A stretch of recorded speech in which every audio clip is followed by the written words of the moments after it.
sebagai Panglima tertinggi, saya perintahkan kepada TNI, jaga Kebeneka Tunggal Ikaan, dan TNI sebagai garda terdepan dalam mengelola, menjaga Bhinneka Tunggal Ika, serta menghadapi setiap kekuatan yang ingin mengganggu persatuan dan kesatuan bangsa. Setia kepada Negara Kesatuan Republik Indonesia yang berdasarkan Pancasila dan Undang-Undang Dasar 45. Taat kepada atasan dengan tidak membantah perintah atau putusan. Apabila sekarang saya berkeinginan jadi presiden, maka saya melanggar sumpah saya.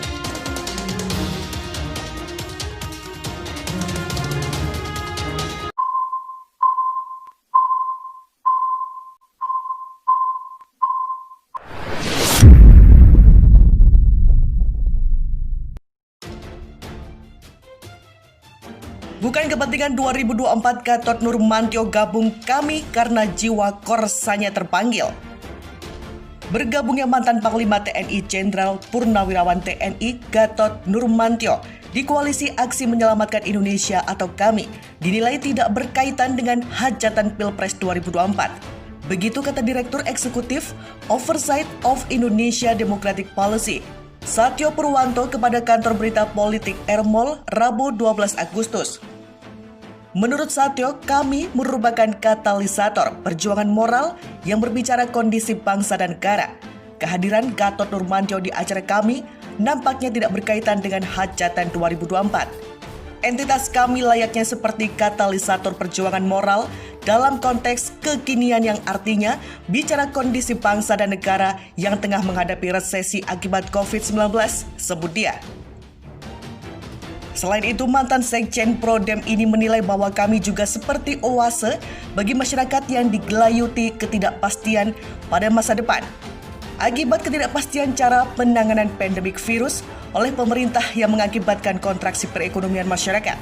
Sepertinya kehadiran Gatot Nurmantio lebih kepada moral hazard. Sebagai Purnawirawan Panglima TNI, sudah pasti jiwa korsanya terpanggil untuk memberikan kontribusi bagi siapapun yang mau berjuang untuk menumbuhkan harapan hidup bagi masyarakat banyak. Demikian Satyo Purwanto. Paranoid extraordinary kehadiran kami. Entah mewakili suara rezim penguasa atau arahan pihak tertentu, si penulis dengan nama 3 suku kata, Zheng Weijian, penamaan khas etnis Tionghoa menjadi kalap dengan kehadiran kami, Koalisi Aksi Menyelamatkan Indonesia. Identitas ketionghoaan yang melekat pada namanya tidak serta-merta mencerminkan watak atau karakter orang Tionghoa yang sejak zaman perjuangan dikenal dapat memilah mana gerakan pembelaan negara dan mana yang pengkhianat. Maka bila serangannya terhadap kami dengan menyebutkan sebagai upaya mendestabilisasi, pemerintah adalah bukti sponsor dan jargonnya tidak lebih sebagai preman politik sewaan, dangkal, dan out of proporsional. Karena kami justru hadir untuk membuat pemerintahan stabil sehingga Indonesia terselamatkan. Bagaimana mungkin ada aksi menyelamatkan negara dengan destabilitas pemerintah? Justru sebaliknya dengan kondisi instabilitas di berbagai bidang kehidupan bernegara, berbangsa, dan berpemerintahan yang sangat dalam, menganga lebar. Sebuah upaya penyelamatan perlu dilakukan. Bergerak untuk melakukan penyelamatan walau oleh segerombolan pengangguran pun akan sangat berarti bagi masyarakat ketimbang segerombolan penjilat yang merusak tatanan kehidupan bangsa dan negara. Yang aneh adalah opini bahwa menurut Gerindra lebih strategis posisi Menhan bagi Prabowo ketimbang Wapres. Sejauh yang publik tahu, Prabowo adalah tipikal yang siap mengabdi demi bangsa dan negara, bukan soal untung rugi atau nyaman tidak nyaman. Oleh karena itu memakai tolak ukur Fahri dan Fadli yang disebut akan menerima penghargaan Bintang Mahaputra. Lantas agar Prabowo dianugerahi pula Jenderal Kehormatan Bintang 4 lebih terkesan menjilat ketimbang akal sehat.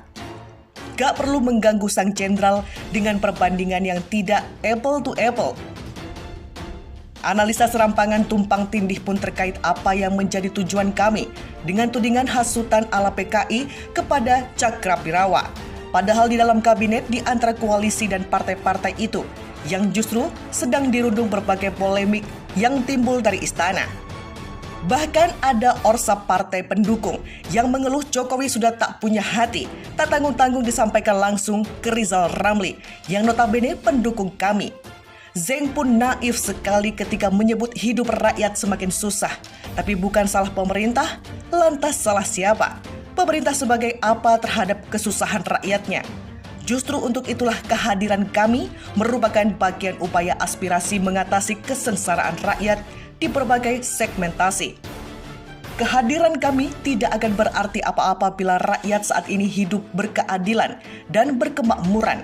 Dua potensi crucial of people life, kehadiran pemerintah terasa lemah di hal mendasar ini. Perlu extraordinary acting. Tanpa menyerang konstitusi kami sangat menyadari hal ini.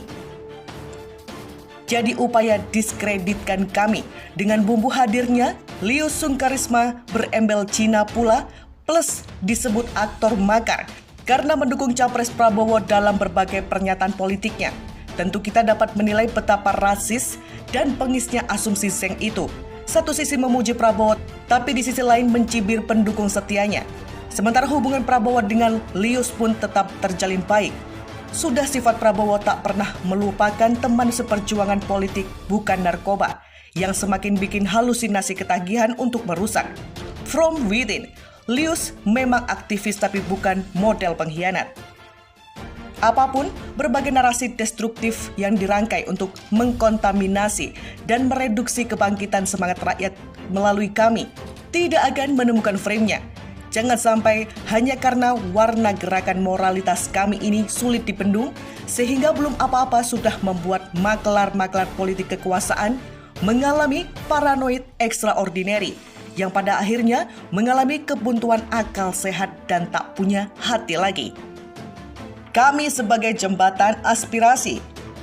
Pembentukan koalisi Aksi Menyelamatkan Indonesia mendapat respon bagus di kalangan masyarakat. Ada harapan yang digantungkan kepada koalisi tokoh-tokoh yang tergabung dalam kami tersebut. Dasar penyelamatan adalah menolong negara yang tenggelam akibat salah kelola para penyelenggara negara.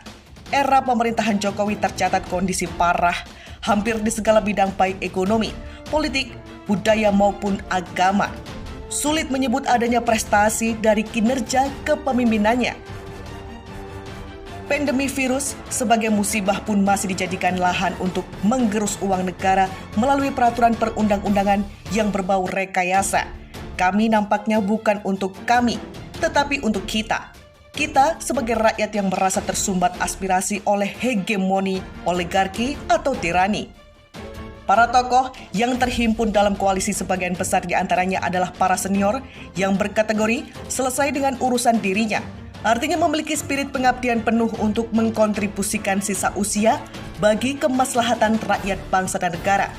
Bagi suatu perubahan ke arah yang lebih baik, kekuatan infrastruktur politik tentu menentukan. Di saat partai politik terkooptasi oleh kekuasaan kapitalistik, kelompok penekan tersandra oleh kekuatan represif, dan media yang menderita sesak nafas akut, maka keberadaan tokoh politik atau political figure yang berhimpun untuk menyuarakan aspirasi rakyat menjadi sangat penting. Sebagai wujud dari gerakan moral politik aspiratif, aspirasi publik bergaung untuk keyakinan bahwa menyelamatkan negeri harus dimulai dengan dialog. Dialog agar muncul kesadaran bahwa presiden sebaiknya mundur dari jabatannya.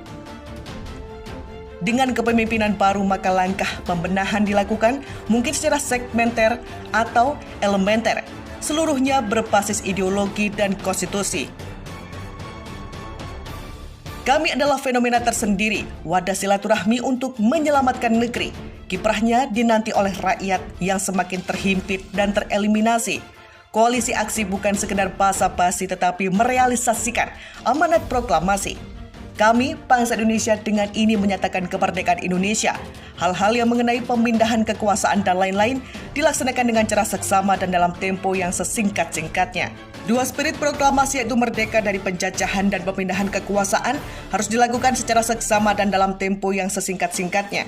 Kami adalah koalisi cerdas, berani, dan berdaya guna, berjuang demi kebaikan bangsa dan negara. Masuk gerakan Gerung CS, Gatot, hati-hati, Gatot. Kemana sikap politik Gatot Nurmantio pasca Pilpres 2019 akhirnya terjawab. ex-Panglima TNI itu memilih masuk gerakan Rocky Gerung CS dalam koalisi aksi menyelamatkan Indonesia. Namun mencari panggung lewat kami, Gatot diingatkan hati-hati bisa Gatot alias gagal total. Bergabungnya Gatot dalam kami diungkapkan Said Didu dan Syahganda Nainggolan. Lewat akun Twitternya masing-masing, Said dan Syahganda sebelumnya ikut dalam deklarasi kami Minggu 2 Agustus malam di Jakarta. Dalam unggahan itu, Syahganda turut menyertakan foto para inisiator kami yang hadir dalam merumuskan butir maklumat antara lain Din Syamsuddin, Gatot Nurmantio, aktivis Tionghoa Liu Sungkarisma, Ihsanuddin Nursi, Adi Masardi, hingga ex-Mensos Bahtiar Khamsyah, serta sejumlah tokoh serta aktivis lainnya. Dari foto yang diposting terlihat Gatot hadir mengenakan batik berwarna hitam corak kecoklat-coklatan, diapit Din Syamsuddin dan Muhsin Alatas. Gatot tampak sedang membacakan rumusan butir maklumat yang termaktub di sehelai kertas yang dipegangnya. Terkait apakah kehadiran Gatot di kami bakal Gatot, Pangi Syarwi mengatakan semua orang butuh panggung. Dirinya tidak pernah melihat secara resmi Gatot mendeklarasikan bagian dari kami. Tentu menguntungkan kalau dia bisa mengelola dengan baik. Kalau dia redup, untuk apa dia nyari panggung? Kecuali masih punya ambisi mendirikan partai baru, jelasnya.